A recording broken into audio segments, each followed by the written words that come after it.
All right, good morning, everyone, and welcome to this Autism Training and Technical Assistance Project monthly webinar. My name is Kirsten Beyer with the Illinois Center for Specialized Professional Support at Illinois State University, and I will be your moderator and technical support for today's session, along with my director, Amy Julian, and my colleague, Brittany Boston. We are here as support staff for you throughout this whole session, so if you experience any technical difficulties, please feel free to reach out to either one of the three of us on the chat, and we will help you troubleshoot those. Today's topic is a panel discussing entrepreneurship and autism. And so we are really excited to hear from both Jackie and Heather. Before we get started with our panel discussion, though, we wanted to go over a couple of housekeeping items. Just as a reminder that all participants on this webinar are in listen-only mode, so you cannot unmute yourselves, but we do ask you to participate freely by asking questions or posting any comments in the chat throughout the session. We will have time for questions at the end of the panel discussion as well.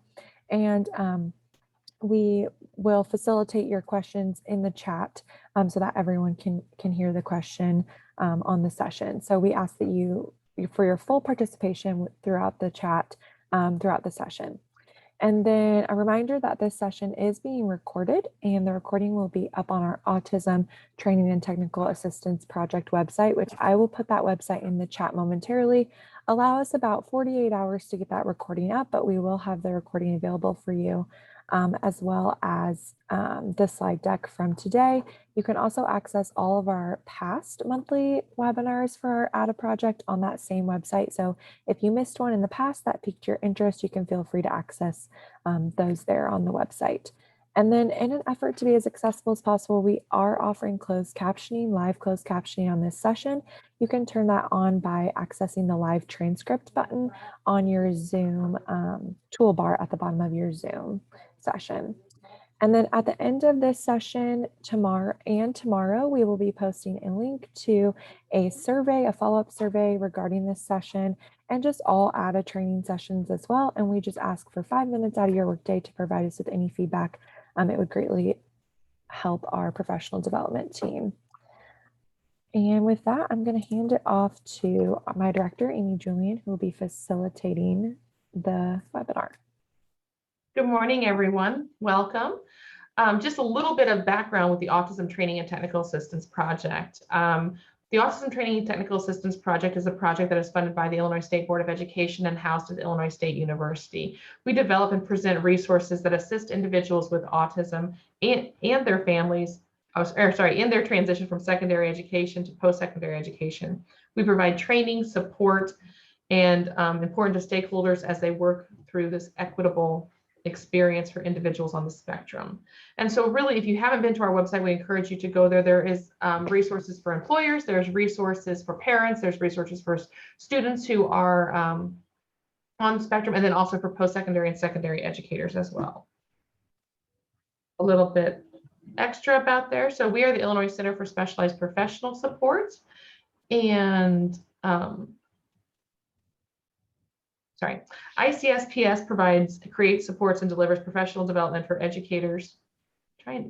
For some reason, y'all came up right in front of my screen there. Okay. ICSS creates, supports, delivers professional development for educators, professionals across Illinois. We provide technical assistance, develop publications, and facilitate program improvement strategies for our partners as they relate to college transition, recruitment, retention, and completion.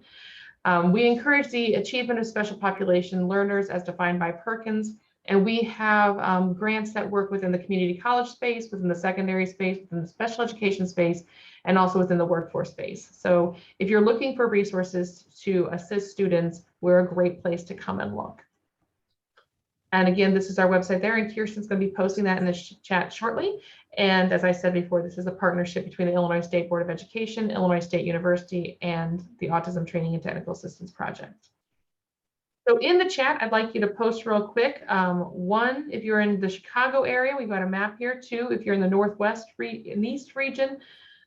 3, if you're in the Northwest region. 4, if you're in the East Central region. 5, if you're in the Southwest region. And 6, if you're in the Southwest region, to see where you're located in the audience. So we'd like to just see who we have with us and where they're at throughout Illinois. Give you a second there. I see some chats coming in. We also want you to be engaged and enjoy the experience here. And then which stakeholder do you represent? Are you representing secondary students or young adults, post-secondary educators, community, families, or employers? Who do we have in our audience today?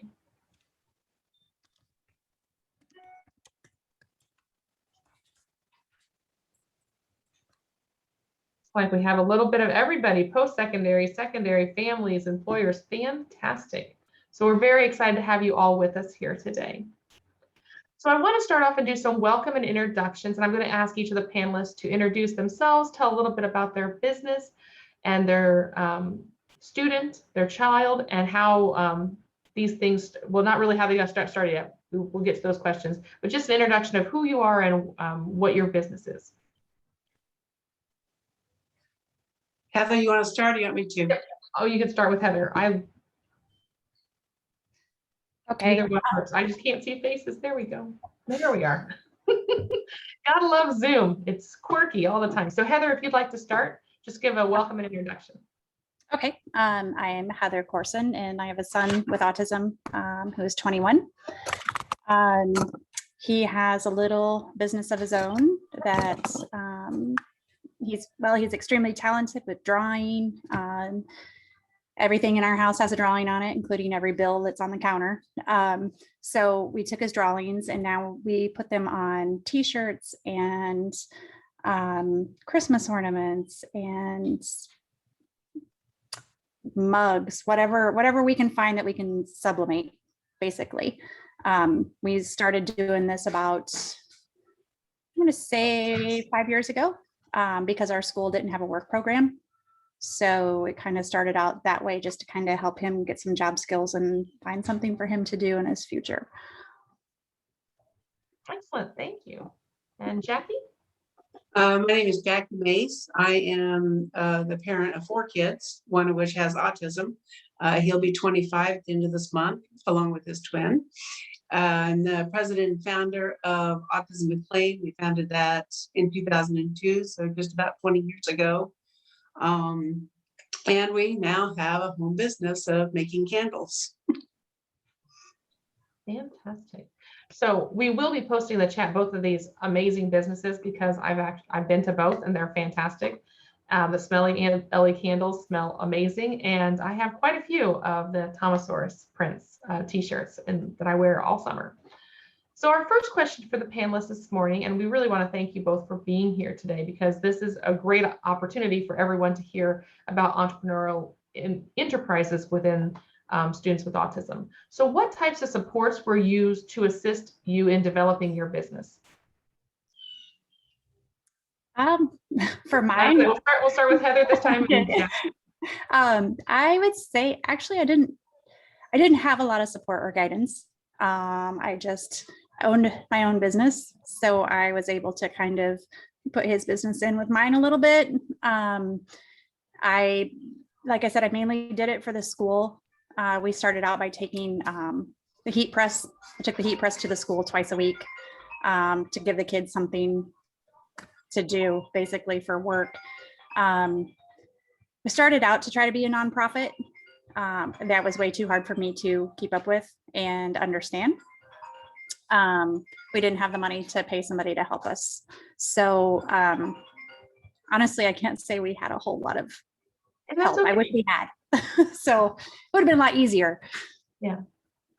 Authentic responses are fantastic. Jackie, can you tell us about your?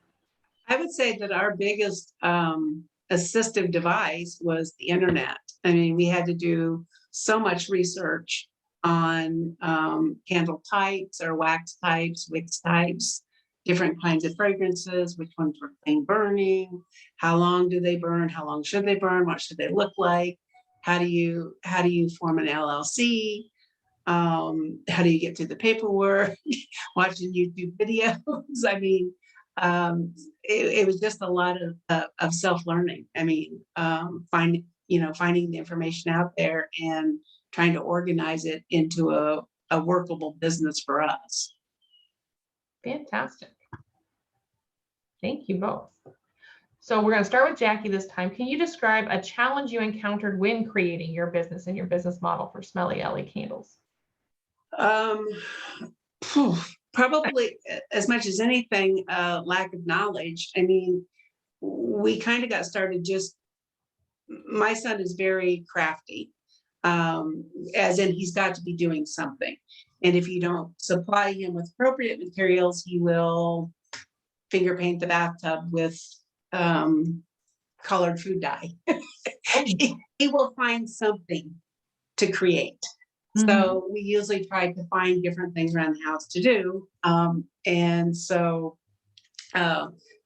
we just happened on the candle making from some supplies we had, but I didn't understand a bigger picture when it started really growing, and how to plan for a lot of sales, how to plan for inventory, how to plan for what all supplies you needed, how to plan for shipping, boxes, all of that. And so the biggest challenge was organizing all those little pieces, I think. Excellent. Yeah, because it's a full business, and going from Full business. finding something for him to do to that's a big challenge. Fantastic. Yeah. Thank you for sharing. Heather, Sure. Do you describe a challenge you encountered when creating your business model? Well, I would have to say time. It's very hard for me. Thomas, needs me there helping him along the way. Currently, his new school is helping him with this stuff because he ages out this year. So the school is actually helping us get him comfortable so he can do more in the business himself. Since I am single mom and own my own business, the biggest thing for me was time and being able to help him and train him, because I have to take so much time away from my own day. I would love to have support, to have somebody come in and help him a couple hours a day, which is something that I'm kind of looking for right now. Also, that we would like to branch out a little bit, but at this point, that's a hard for us too. We haven't quite figured out how we have enough time, because we have enough drawings, that's for sure. And our community supports him completely. His first shirts, he sold over 250 of them, and they're in, I think, 9 states now. So, but a lot of ours is just we need help. Otherwise, if I was able to stay home with him, I think we could just rock the whole business. But as far as me having to work full time and take care of him and then get the business going. So I'd say our biggest setback is the help and time. Help and time. I think we'd all could use a pause button. I know I often ask for one of those. So can you please describe a success of creating your own business? And I'll go back and start with Jackie on that. What has been one of your greatest successes, or what is a success that you found in creating your own business with your child? I would have to say that his self-confidence level, and his feeling of having a focus and a part of society. His language skills have gotten better. His organizing skills have gotten better. His wanting to be a little more social has gotten better. A lot of his independent skills have gotten better. Just his whole sense of pride in accomplishments. He loves being called the candle boss. And my kid was kind of born a grouchy old man. He's the guy saying, "Hey kids, get off my lawn." But if it's time to make candles, you say, "Austin, you ready to go make some candles?" Yes. I mean, every single time. Do you want to help cut labels? Yes. You want to tie these on? Yes. I mean, it's never an argument. He loves doing it. He's got so much pride in doing it. And it just gives him that sense of purpose. I mean, so to me, that's the biggest success. I mean, I don't really care how many sales we have. That's not the point of the business. It's just his feeling of accomplishment is huge. That's awesome. Fantastic. Heather, I'm going to shift over to you. Can you describe a success of creating your own business with your son? I think Thomas he's very proud of his work. He gets very excited. Like we'll be out and about and he'll see one of his t-shirts and he gets so excited about that. Also, we're really working on, hey, you have to work in order to earn money. And we're trying to teach him, and the school's doing a great job right now too of helping him understand that this money goes to supplies, this money goes to advertising, this money goes to this, and this is what's left. Because he is a kid that just doesn't understand, he just sees an Amazon link and wants to buy. He doesn't understand where money comes from. So I think that's been a plus. He's also learned to run the register with help. And usually his interaction is with people is something about a T-Rex. And now his interaction is like in my shop is, hi, welcome to 715 Jewelry. And he introduces himself and introduces the store, and then he can actually check them out, or he can go back and show them what he does. So it's helped him be appropriate in his conversation in a workplace. Fantastic. Absolutely fantastic. Great successes. So what words of wisdom do you have for families just starting to explore this as an option for their students? That's for you, Jackie. Is it? Mine would just be, don't be scared to start. If it's, and make sure it's something that your child loves doing and can be successful doing, that can continue to build on their own independence. I don't think anybody's starting a business for our kids to make them a whole livelihood. It's more about their sense of purpose and belonging in the world and having that sense of accomplishment. So don't be scared to start. It doesn't have to be a thing. It doesn't have to be a big thing. And just any little thing can make a huge difference in your child's life. Excellent. Heather, words of wisdom? Say for like us, it was find your child's strength and what they like and run with it. I think it would be easy to want to see your child to do something, but I think it'd be very easy to put your own opinion in there on what you think they should be doing. Thomas loves to draw. It's a no-brainer. Thomas loves dinosaurs. His business is Thomasaurus Printworks. It's all about him. It's about doing what he loves, because if he didn't love it, he's not going to do it. And that would make life very difficult.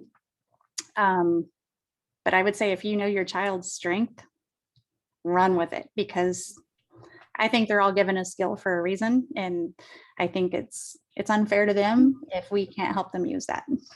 And you might be surprised what your child's strength is. I mean, when Austin was young, he would pour everything out. If you left something sitting, whether it was water or shampoo bottle, it didn't matter. He's going to pour it out everywhere. And now he pours candles and makes pretty good money doing it. Yeah.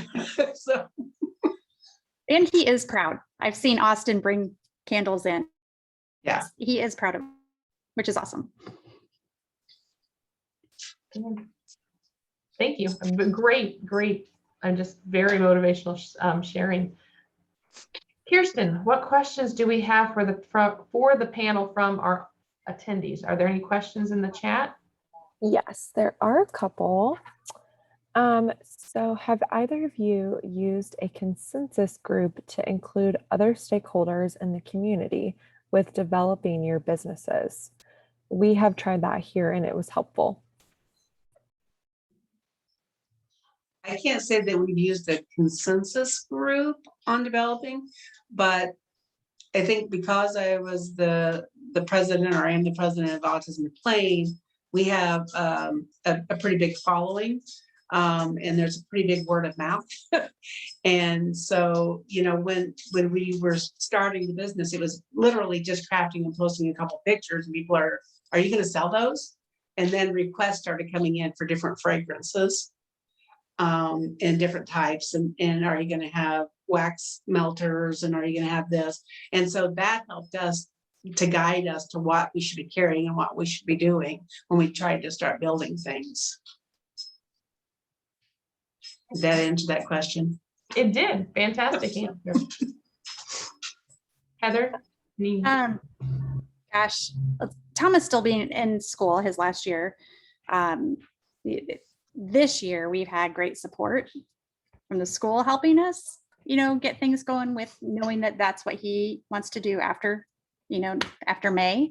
Also, the local community has been really good on local businesses will have him or have us make shirts, and Thomas will help do that.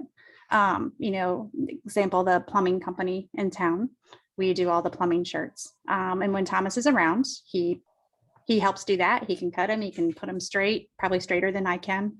And I think, we've also had volunteers, people, oh, I would love to help anytime. But we really haven't,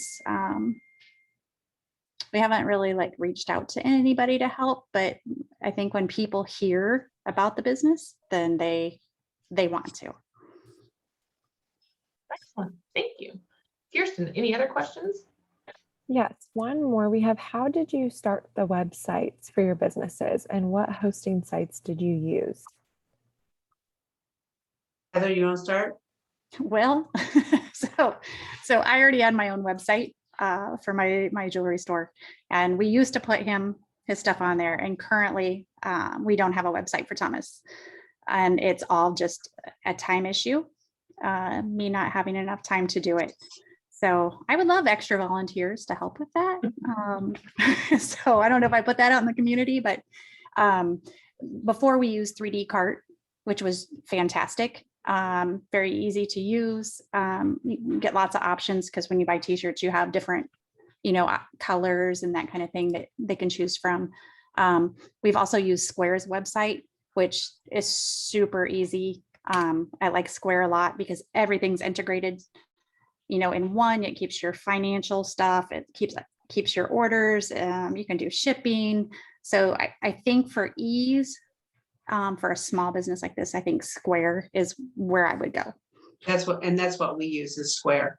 And it's super, super easy to add pages, to change out your product, to add sales.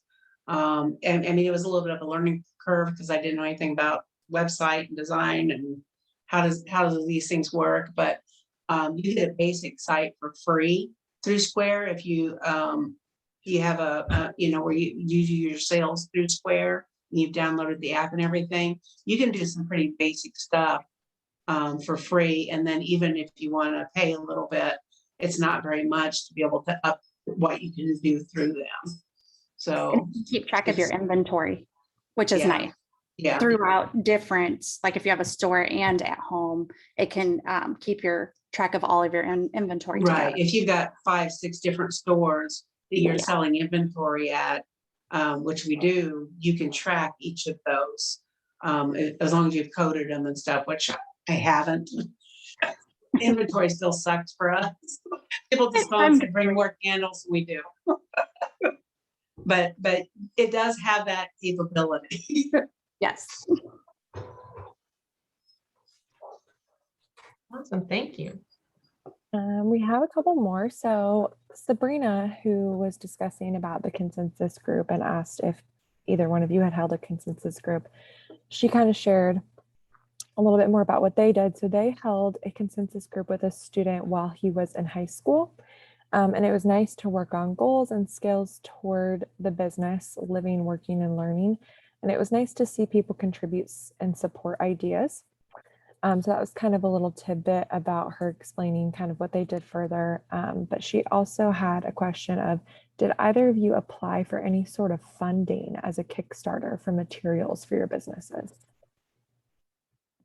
We didn't. We, like I said, we started just as a little crafting project of stuff we had here. And then when we decided to expand a little bit, having no idea that it was going to kind of blow up the way it did, we borrowed $300 from his stepdad. And that got us started. We paid him back in the first month. And I think now we are making about 3,000 candles, or a little bit more a year. So We didn't. It was mom funded. So kind of again through my business a little bit funded. I wish that's something that I wish it was easy access to a list of things that people could do. I would love to be able to go to a website that would have everything listed. Hey, you can do this and contact here for all this help. But I never found any of that. So, and I am honestly one of those people, I just do it. So I was the funding, unfortunately. So.